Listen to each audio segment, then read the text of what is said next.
Hola chicos, ¿cómo están?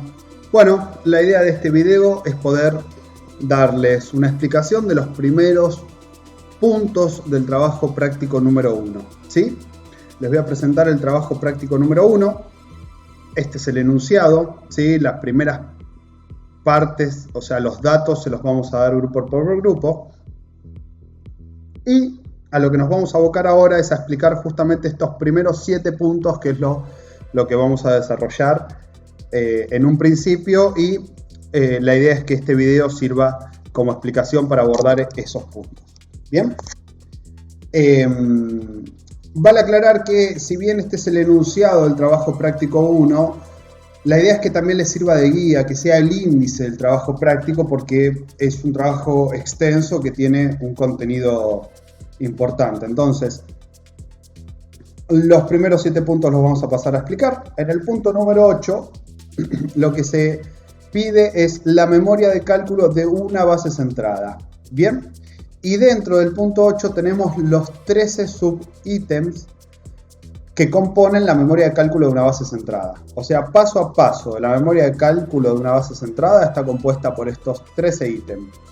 Termina con el plano de encofrado, los hierros y la planilla de doblado de hierros, ¿sí? Eso por cada tipología de bases. Tenemos la memoria de cálculo en el punto 9, la memoria de cálculo, una base excéntrica, una base doblemente excéntrica. Acá se agrega el tensor, lo cual tiene un cálculo y un itemizado aparte, ¿sí? Después tenemos la memoria de cálculo de una base con viga cantilever, ¿sí? Vale acá la aclaración, utilizar el RAM Advanced para verificar las fórmulas planteadas en el apunte, ¿sí? Es algo que se diseña muy fácil en el RAM y te da una tranquilidad de lo que analíticamente llegaste, está bien, ¿sí? Tenemos en el punto 11 el contenido de una base combinada con viga de rigidez. También pide utilizar el RAM Advanced en el punto 11.4.1, ¿sí? Obviamente termina con el plano de encofrado y la planilla de doblado de hierros. En el punto 12 nos pide la memoria de cálculo de los tabiques, ¿sí? Los vamos a trabajar como una base centrada. En general, quizás tengamos la necesidad de tomar algún momento en la base, y eso lo vamos a ver más adelante, pero en principio los vamos a calcular como una base centrada, ¿sí? Donde el tronco va a tener las dimensiones del tabique. Bien, el punto 13 pide entregar una planilla resumen de las bases que no presentan memoria de cálculo, y vale aclarar y leer esto. Atención, solo se va a presentar una memoria de cálculo por cada tipología: centrada, excéntrica, doble excéntrica, cantilever y combinada. Si hay más de una base con la misma tipología, se entregará una planilla resumen. La misma debe contener todas las dimensiones de las partes y la armadura de los mismos, de las mismas partes, ¿sí? O sea, que nosotros en el punto 8 tenemos que hacer la memoria de cálculo de una base centrada. Una vez que esa memoria de cálculo está aprobada, está bien armada y todo, lo que vamos a hacer es utilizar esa memoria de cálculo para poner los valores de todas las demás bases centradas y ver qué nos arroja. Y todo eso, en vez de imprimirlo y de entregarlo nuevamente, de una manera sencilla lo agrupamos en una planilla resumen, ¿sí? Y lo adjuntamos en el punto 13. ¿Bien? Y con el punto 14 es que se termina el trabajo práctico con el plano de replanteo de la planta de fundaciones en la escala 1:50. Acá es donde termina el trabajo práctico, ¿sí? Algunas aclaraciones importantes. La memoria de cálculo se debe presentar en el mercado. Es la mejor herramienta didáctica donde se puede ver paso a paso cómo se desarrolla la memoria de cálculo, ¿sí? Entonces, una vez que vale para la aclaración del punto 3, una vez que tengamos el MATCAD aprobado, bien armado para la base centrada, lo único que tenemos que hacer es cambiar los valores de las cargas de las columnas y acompañar el cálculo y ver qué va arrojando. Y eso directamente lo pasamos a una planilla resumen. Bien, los planos deben estar presentados en la escala solicitada, con rótulo, cosas fundamentales, pero a veces vale la aclaración. Toda entrega debe tener carátula, hoja para correcciones, tanto Claudio como yo necesitamos una hojita para poder dejar en claro cuáles son las correcciones, porque hay muchas ida y vuelta, el trabajo es muy largo. ¿Sí? Debe tener el enunciado, este mismo enunciado, y el desarrollo del trabajo, ¿no? Y todas las hojas deben estar enumeradas con nombre de los integrantes del equipo. Importantísimo, si se mezcla una memoria de cálculo es imposible de corregir. Y otra aclaración importante, antes de calcular la primera base, véanse el ejemplo de cálculo del CIRSOC 2005 para base centrada y base excéntrica. Es algo que se lo vamos a mandar y simplifica muy bien el cálculo, así que yo les aconsejo que lo miren. ¿Sí? Bien. Vamos a la presentación para abordar los primeros 7 puntos del trabajo práctico. ¿Sí? Bueno, el fin del trabajo práctico es calcular todas las bases de un edificio de aproximadamente 8 o 10 plantas de altura. ¿Sí? Entonces, el primer punto, acá lo que pide es que presentemos el plano de arquitectura sobre el que vamos a trabajar. Y los planos de arquitectura a presentar son de la planta baja, de la planta tipo y de la azotea, en escala 1 en 100. ¿Sí? Nosotros acá tomamos un ejemplo, solo a modo de ejemplo, de una planta tipo para esta explicación. ¿Sí? Recuerden que acá hay balcones, living, comedor, cocina, acá hay un baño. ¿Sí? En el punto 2 pide que entreguemos un plano unifilar de estructuras, tanto de la planta baja como de la planta tipo como de la azotea, en escala 1 en 100. Bien, plantear un unifilar de estructura es algo que van a desarrollar muy bien en análisis estructural, ¿sí? Pero nosotros para adelantarlos vamos a tirar algunas líneas para poder avanzar con el trabajo práctico, ¿sí? Plantear un unifilar de estructura sobre el plano de arquitectura, identificando las vigas con líneas de buen espesor y representando las columnas con círculos y los tabiques rellenándolos del mismo color, ¿sí? Acá vale la aclaración que esta línea, esto no es una viga, acá, de acá hasta acá está mal, lo mismo que de acá hasta acá, no tiene ningún sentido, no hay paredes, no hay nada, pero bueno, quedó el error. Esto es a modo didáctico, ¿sí? Entonces, las columnas sí están bien ubicadas, es una buena distribución, es una posibilidad para plantear el unifilar de estructuras, ¿sí? Y las vigas representadas en color verde están. Bien. Ahora lo que tenemos que elaborar es el plano de áreas de influencia, ¿sí? Para eso, ya una vez ubicadas las columnas, lo que vamos a hacer es delimitamos las áreas de influencia correspondiente a cada una. ¿Cómo lo hacemos? Trazamos una línea por la mitad de la distancia perpendicular a la distancia. ¿Qué sería esto?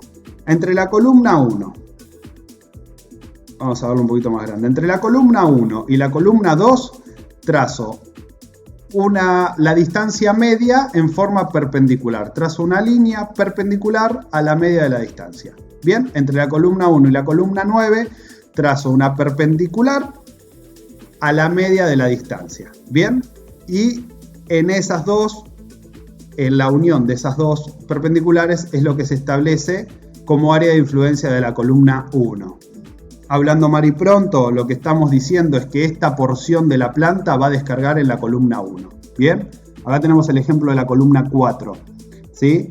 Entre la columna 4 y la columna 3, la distancia media, ahí trazamos una perpendicular. Entre la columna 4 y la columna 12, a la distancia media trazamos una perpendicular. Lo mismo entre la 4 y la 5, a la distancia media trazamos una perpendicular. Y ahí es donde queda delimitada el área de influencia para la columna 4. Es decir, que toda esta área consideramos que va a descargar en la columna 4. Bien, para el caso de la columna 5 y un tabique, por ejemplo, hacemos exactamente lo mismo. Entre el tabique y la columna 5, a la distancia media trazamos una perpendicular. ¿Sí? Entre tabique y tabique, a la distancia media trazamos una perpendicular. Entre la columna 6 y el tabique, distancia media perpendicular. Y se nos va a quedar determinada el área de influencia del tabique. ¿Sí? Acá teníamos otro ejemplo para la columna 8. ¿Bien? Repetimos el procedimiento para cada columna y a lo que llegamos es al plano de las áreas de influencia, ¿sí? Vamos a verlo con mejor detalle. Para la columna 1 tenemos que el área de influencia es como vimos, 3,66 metros cuadrados. Para la columna 12 el área de influencia es esto, 10,61 metros cuadrados. Es lógico que las columnas centrales siempre tengan más cargas y si lo vemos tienen mayor área de influencia, así que vamos muy bien. El tabique tiene toda esta área de influencia, 24 metros cuadrados. La columna 8 tiene 5,73 metros cuadrados de área de influencia, ¿sí? Vemos que, por ejemplo, en la columna 8 tenemos un balcón, una parte de estos 5 metros cuadrados tenemos una parte que es un balcón y otra parte que es living comedor, ¿sí? Vale la aclaración para más adelante. Bien, otra cosa a considerar son las paredes, ¿sí? Más adelante van a entender por qué, pero tenemos que considerar el área de influencia y tenemos que ver dentro de esa área de influencia qué paredes se incluyen. En este caso, para este ejemplo, yo llamé LA, LB, LC y LC y LD, perdón, que son las 4 paredes que se incluyen dentro del área de influencia, de la columna 4.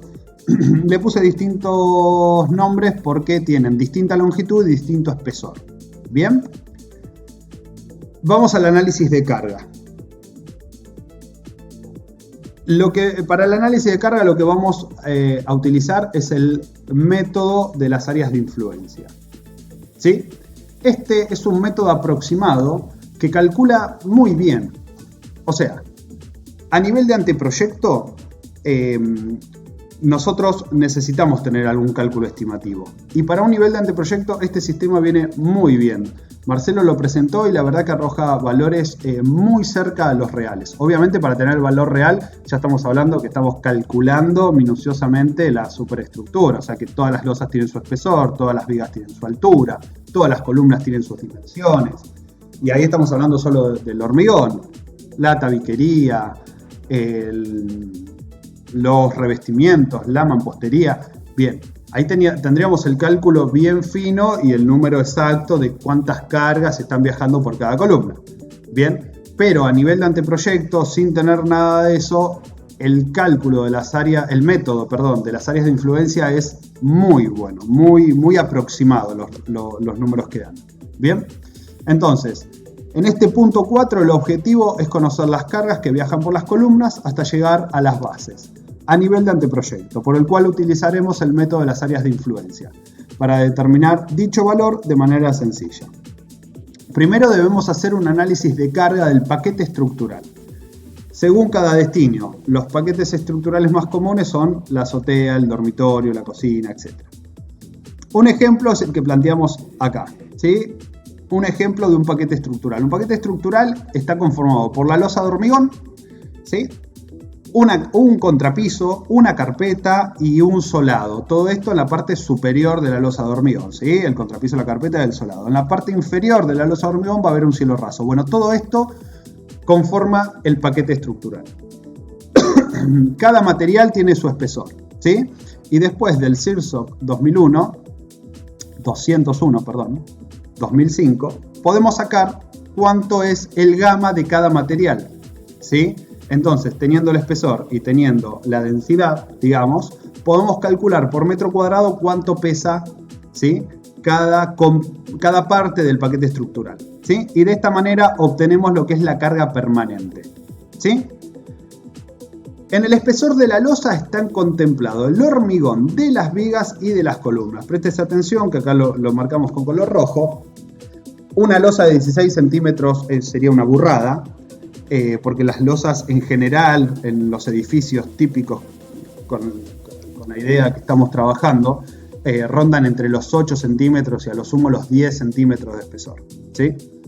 Pero acá vamos a considerar entre 14, 15 y 16 centímetros de espesor porque vamos a hacer de cuenta que el hormigón de las vigas y el hormigón de las columnas ya está distribuido en la losa, ¿sí? Por eso es que hacemos esta salvedad. Esto es un número que funciona muy bien. La carga permanente la vamos a redondear, estamos haciendo un cálculo aproximado, no tiene sentido trabajar con todos los decimales, ¿sí? Y una sobrecarga, acá la consideramos 2, pero obviamente la sobrecarga va a variar de acuerdo al destino de estudio, ¿no? Al destino que tenga esa área de influencia en particular. Para un balcón es 5, para una cocina es 2, ¿sí? Y acá planteamos, ponemos en ejemplo los distintos destinos que puede tener un área de influencia, ¿sí? Por ejemplo, o sea, son los distintos paquetes estructurales. Acá hay un ejemplo de un balcón, ¿sí? Como les dijimos, 16 centímetros se consideran de hormigón. Por el peso específico del hormigón, nos da tantos kilonewton por metro cuadrado.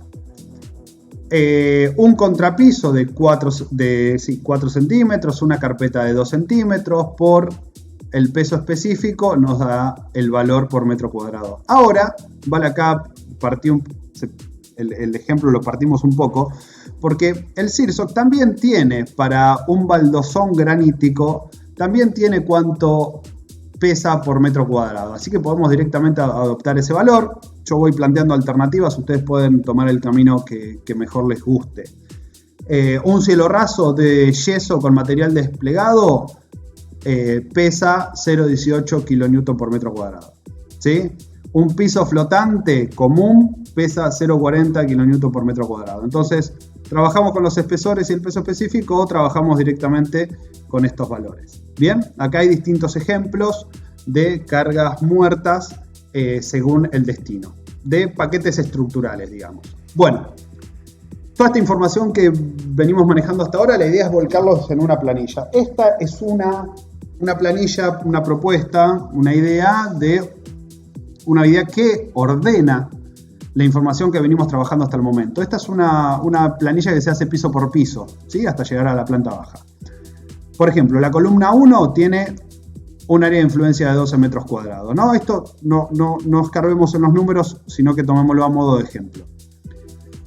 La carga permanente es de 5,8, la sobrecarga es de 2. Bien, como se hace piso por piso, la carga del piso actual da esto, pero la carga del piso anterior es esto, ¿sí? Con el área de influencia y la carga permanente calculamos la carga PD, la carga permanente del piso actual. Lo mismo para la sobrecarga del piso actual. Consideramos la mampostería, que se los había mencionado una filmina anterior. En la mampostería acá les puse la fórmula de cómo se consideró la longitud A por el espesor del muro A por la altura del muro A, más la longitud B por el espesor del muro B por la altura del muro C, así multiplicado el gamma de la mampostería, ¿sí? Acá tenemos toda la nomenclatura, nos va a dar cuánto de mampostería influye en esta área de influencia para la columna 1 en kilonewtons, ¿sí? Carga puntual. Tenemos lo que venía del piso anterior y de ahí sacamos los totales, tanto de la carga muerta como de la carga viva, ¿sí? Esta es una forma. En este cuadro no está el tema de los apeos, no está acá, pero no hay que olvidarse de eso. Cuando llegamos a la planta baja, la planta tipo siempre tiene apeos. Un apeo es cuando una columna, en vez de descargar en una base, termina descargando en una viga, ¿sí? Entonces, esta es una carga muy importante que no nos podemos olvidar, ¿sí? No la podemos dejar de lado porque nos va a cambiar todas las bases del entorno, ¿sí? ¿Y cómo vamos a abordar la resolución de este tema, de los apeos?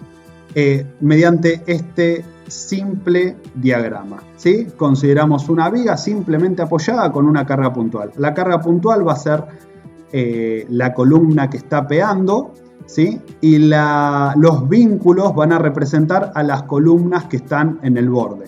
Bien, la distancia entre las columnas lo conocemos, entre la columna y la columna que apea también lo conocemos. Conociendo esas distancias y conociendo la carga que viaja por esta columna, ¿sí? Podemos tranquilamente, de forma muy sencilla, de forma muy sencilla obtener las reacciones, y esas reacciones es lo que le vamos a sumar a esta columna y esta columna, ¿sí? Como les decía, esta planilla es un modelo. Esta es otra planilla, es otro modelo. La verdad que lo presentaron los chicos años anteriores y me gustó mucho más. Es mucho más comprimida la información como la tiene, y lo abordan de la siguiente manera. Lo dividen por columnas, ¿sí? A cada columna la separan por las plantas que nosotros mencionamos.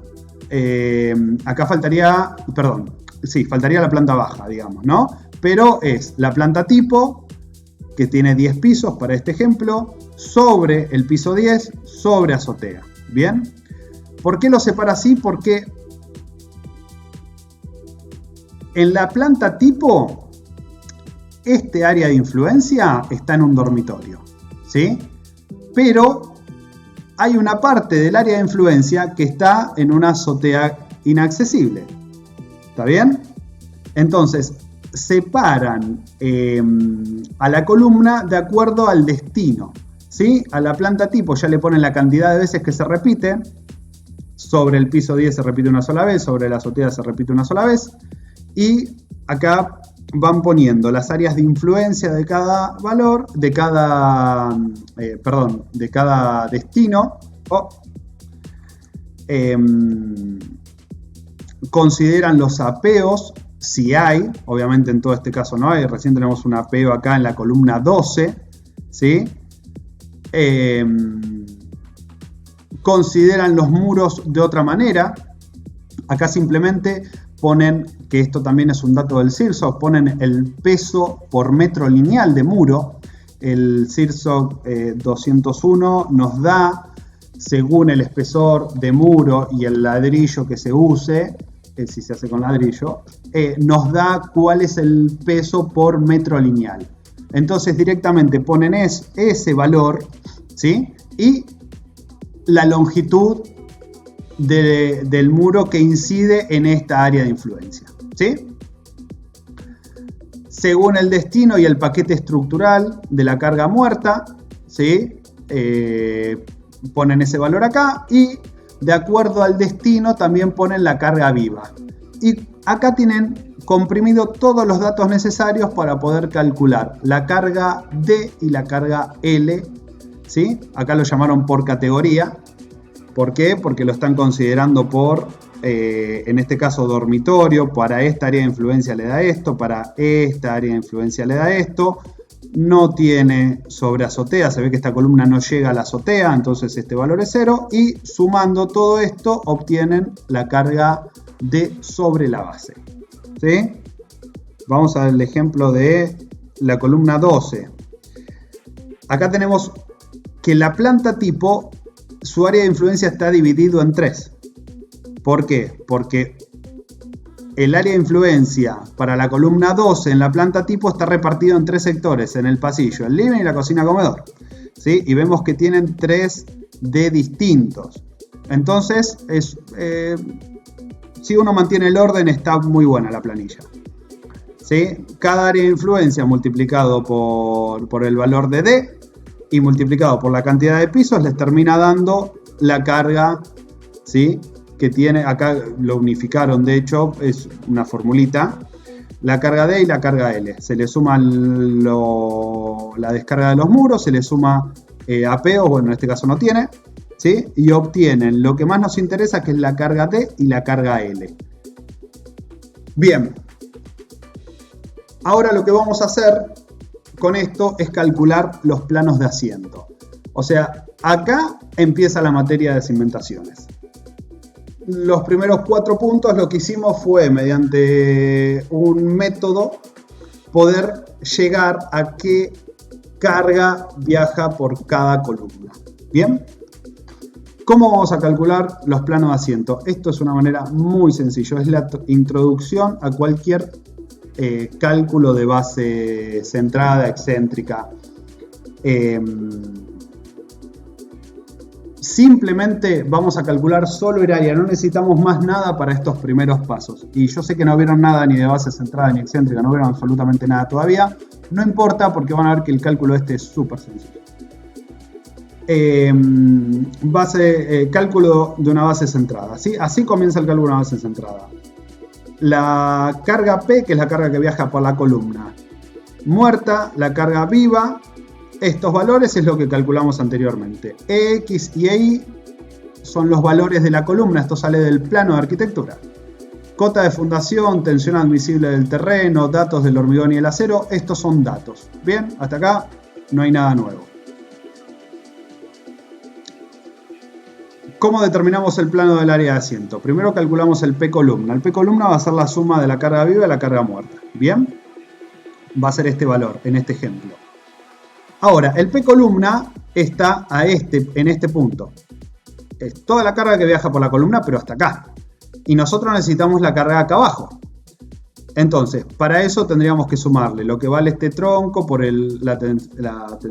el gamma del hormigón, lo que vale esta base, como obviamente no tenemos nada, estamos arrancando, más la tapada de tierra. Bueno, todo eso hace una fuerza hasta llegar acá abajo. Como no conocemos eso, lo estimamos de una manera muy fácil. Lo multiplicamos por lo que llamamos epsilon y lo que estamos haciendo multiplicándolo al epsilon es incrementando el valor de la P columna un 10%.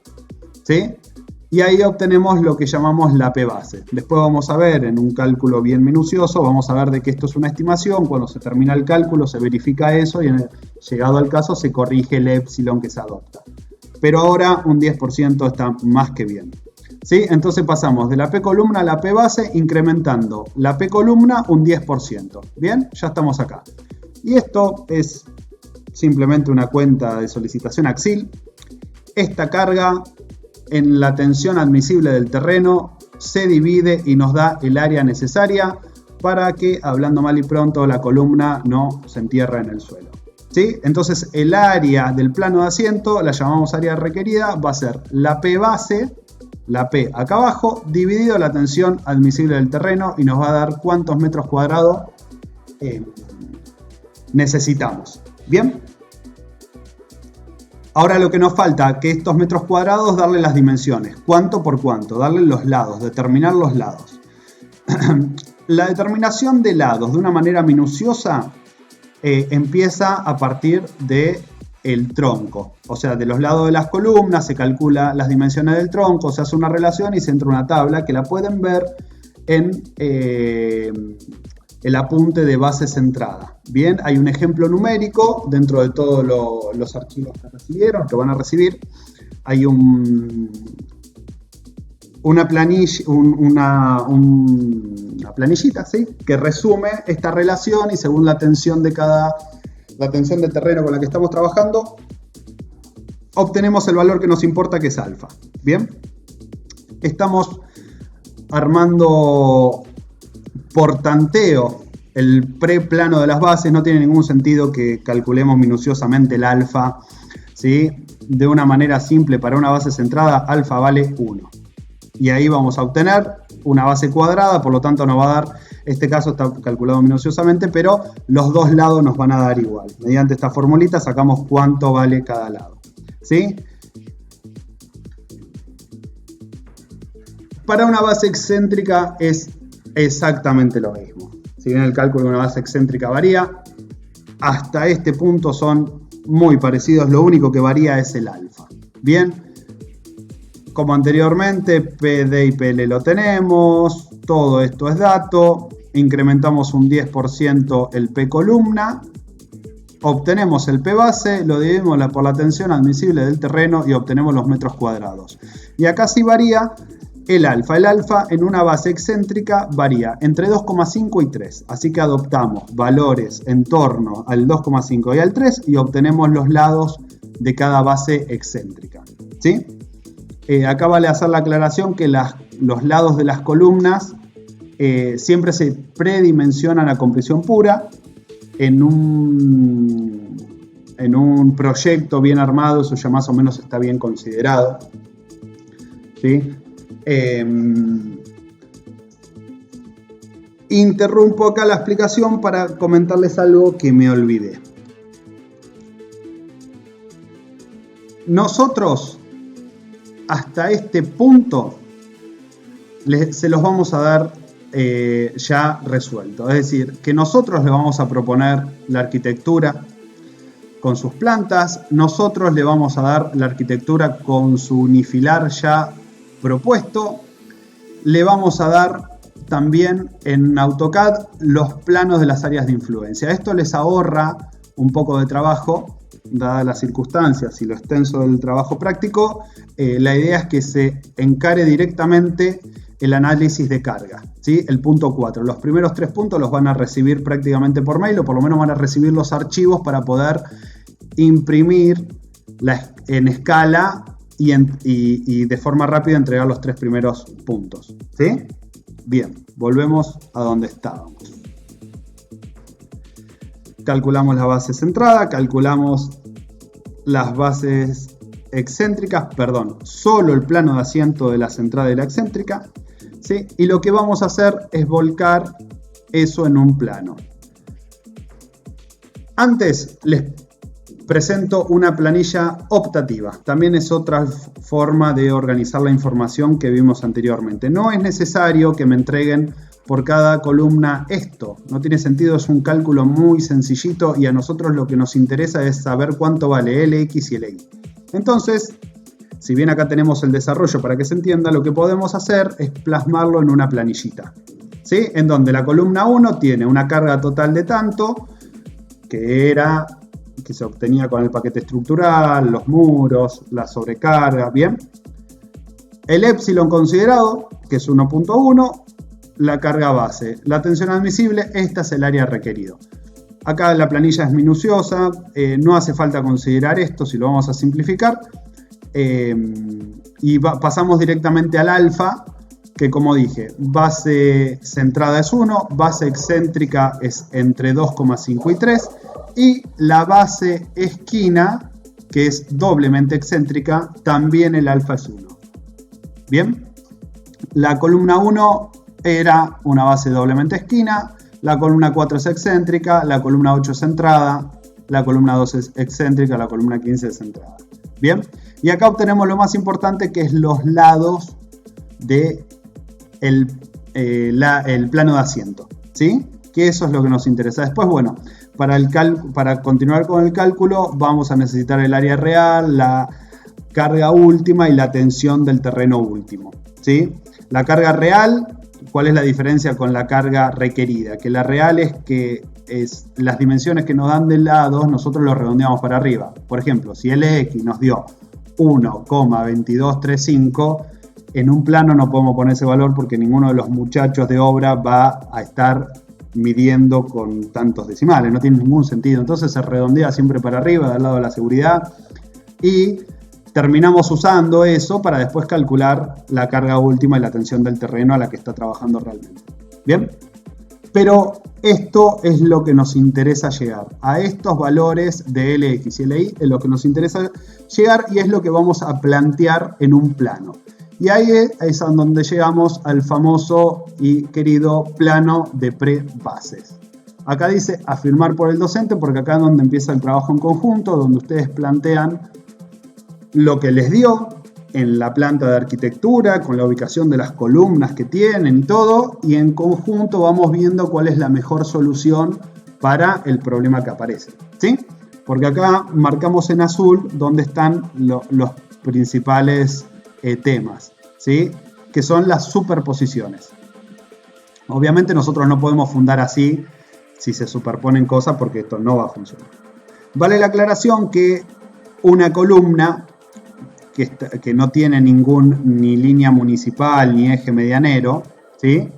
Que no está pegada a ninguno de los ejes que nos limitan, obviamente la vamos a poner como la vamos a considerar con un alfa 1 como una base centrada.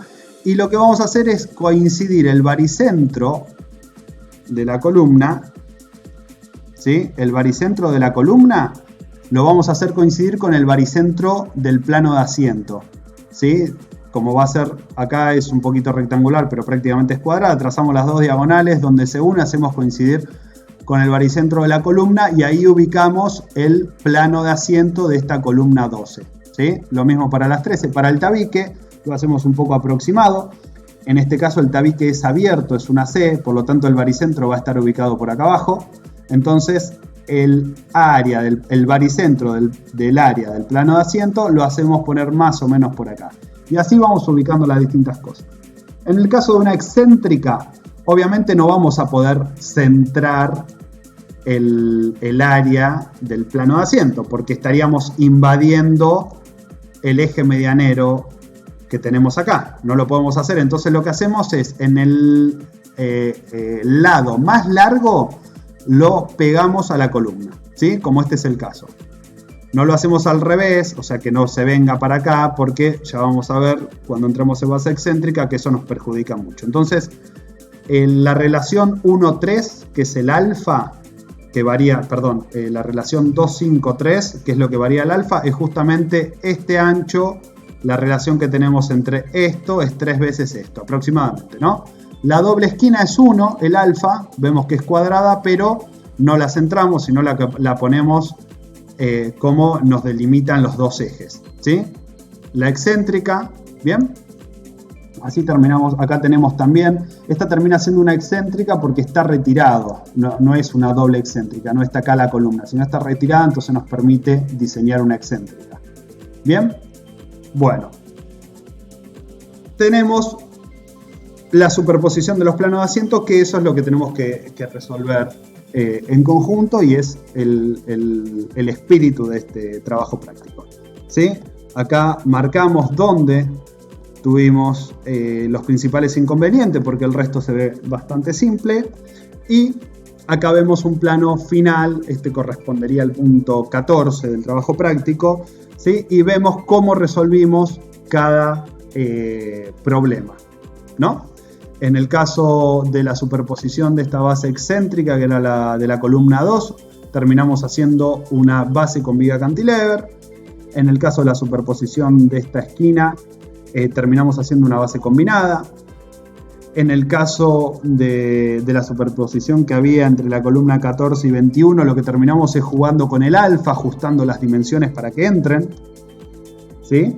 Y en el caso de la columna 16 y 22 terminamos armando una base combinada que al mismo tiempo es excéntrica. Acá terminamos combinando todo, ¿sí? Pero bueno, este es un plano final a lo que tenemos que llegar. ¿Bien? Y acá empiezo a ponerles ejemplos, como les dije. Miren esto al momento de terminar el cálculo de una base, de cualquiera de las tipologías de las bases, porque acá lo que les estoy poniendo es el diseño del plano final, básicamente, y toda la información que tiene que haber en una base centrada. Vamos por la más simple, ¿sí? Tiene que haber una planta del plano de encofrados, ¿sí? Con todas las dimensiones, dimensión de la columna, del tronco, de la cabeza de la base, del plano de asiento propiamente dicho, ¿sí? La misma planta debe tener su distribución de armaduras, debe tener las posiciones, la separación, ¿sí? También tenemos que hacer una vista en donde se ve la altura de la base, la altura del zócalo, ¿sí? La columna, y tenemos que poner la distribución de las armaduras en esa vista también, ¿sí? Acá lo vemos con sus posiciones. Esto es un trabajo muy bueno que hizo Estigarribia y su grupo, y bueno, gracias a su bondad hoy pudimos mejorar el material didáctico y poner bien los detalles que tienen que haber en cada plano, ¿sí? También tiene que haber un corte, en este caso de la columna, de la sección, de cómo está armada esa columna, el estribo, el gancho y lo que culmina todo, que es la planilla de doblado de hierro, ¿sí? Así es como se debe entregar una base centrada, los últimos puntos de una base centrada, digamos. Donde termina la memoria de cálculo de una base centrada, termina en este plano y en esta planilla de doblado de hierro. Y tenemos ejemplos de todas las tipologías. Acá tenemos una base excéntrica donde se suma el tensor, tenemos la planta a la vista, la distribución de armadura, tanto en la planta como en la vista, cada posición de armadura, que termina resumiéndose en la planilla de doblado de hierro. Tenemos la sección de la columna, ¿sí? Tenemos la sección del tensor, importantísimo, cuánto por cuánto mide el tensor, qué hierros tiene, ¿sí? Tenemos las posiciones de los hierros del tensor. Acá voy a hacer una aclaración por las dudas. Acá encontré un error. Esta armadura y esta armadura no llegan hasta acá, ¿sí? Se extienden hasta el segundo hierro y abraza al segundo hierro, ¿sí? Una pequeña aclaración nomás. Después el resto está muy bien, tiene toda la información muy prolija y toda la información que tiene que tener los planos, ¿sí? O sea que si miran esto y hacen los planos parecidos, las correcciones no van a existir o van a ser mínimas. Bien, acá tenemos el ejemplo de una base doblemente excéntrica. Acá tenemos la losa, acá tenemos el tensor, ¿sí? Esta es una vista, la planta, se repite la información.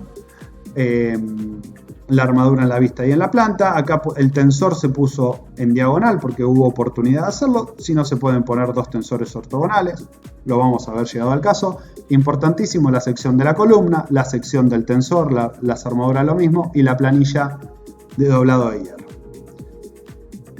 Acá tenemos el ejemplo de una base con viga cantilever. Esta es la planta, para que se vea bien, le puse solo la planta de los planos de encofrado y la armadura de la misma, ¿sí? Sus posiciones, lo separado que está cada barra, ¿sí? La separación de cada barra, posiciones y separación, dimensión de la viga, separación de centro a centro de columna, ¿sí? Dimensión de los lados de las bases. Lo mismo acá y lo mismo acá, ¿sí? La vista, ¿sí? Esta es la viga, esta es una columna, esta es la otra columna, repito, esta es la viga, este es el faldón y este es el zócalo, ¿sí? Este es el zócalo de la base centrada, digamos, este es el faldón y esto es lo que sobra de la viga, ¿sí? Entonces el zócalo mide 25, el faldón de altura tiene 60, la viga tiene 0,77. Bien, y acá tenemos la distribución de armaduras en la vista, muy bien, muy detallado, que la armadura dobla acá, la separación de los estribos, la armadura de la columna es muy importante, al momento de hormigonar la base, la armadura de la columna ya tiene que estar, por lo tanto viene incluido. Dónde se hace el corte, las posiciones con los distintos hierros y la separación o la cantidad, la separación y la cantidad. Bien, el corte es fundamental, hacer un corte de la viga y ver cómo armamos la viga, ¿sí? Con los distintos estribos, las distintas perchas. La verdad que un trabajo muy prolijo, muy bueno, y está bueno que lo tengan de guía para saber cómo se hace una buena entrega y evitar tantas idas y vueltas. Una planilla de doblado acorde con todas las barras que intervienen. Y bueno, una base combinada, un ejemplo más sencillo, pero también tiene la información necesaria. Otra base combinada, ¿sí? Acá está la planta y acá está la vista, ¿sí? Y algo que puede aparecer, yo acá le puse 10 y 11, fíjense que por cada ítem el punto 11 era la base combinada, el punto 10 era justo acá está la planilla de hierro, la base con viga cantilever en el punto 10, ¿sí? La idea es ordenar la explicación para que quede ordenado el trabajo práctico. Y acá lo que puede suceder es la combinación de dos tipologías de base, de una base con viga cantilever y una base combinada. ¿Sí? Acá hicieron un trabajo muy, muy bueno, por eso amerita mostrarlo. Otra vez, todas las dimensiones desde la columna hasta el tronco, la cabeza de la base, las dimensiones de la viga, las dimensiones en planta, la dimensión de la viga cantilever, esta es de la viga de la base combinada, la viga de rigidez de la base combinada, y esta es la viga de la base cantilever. ¿Sí? Las medidas en planta, la distribución de la armadura, Acá esto merece un detalle, ahora lo vamos a ver en las vistas. El detalle de la columna, tanto 19 como 11 como la columna 3, ¿sí? Las posiciones, separación del emparrillado. Y acá tenemos la vista, ¿bien? Acá tenemos columna 19, columna 11, columna 3. Esta es la viga, la altura de la viga cantilever. Este es el zócalo. Me pasé. Este es el zócalo y este es el faldón. Y acá tenemos el zócalo de la combinada, el faldón de la combinada y lo que sobra hacia arriba de la viga, ¿sí? La viga mide 0,85. Y acá tenemos una muy buena distribución, muy prolija la distribución de la armadura. Acá vemos cómo los hierros principales de la viga cantilever se meten en la base combinada. Este anclaje se puede verificar con un calculito sencillo, si es el necesario o hay que extenderlo más. Y bueno, todas las posiciones, todos los detalles, la armadura principal que dobla y acompaña los hierros que se extienden hacia la columna, ¿sí? La separación del recubrimiento, la posición de cada armadura, ¿sí? Acá tenemos la armadura principal de la viga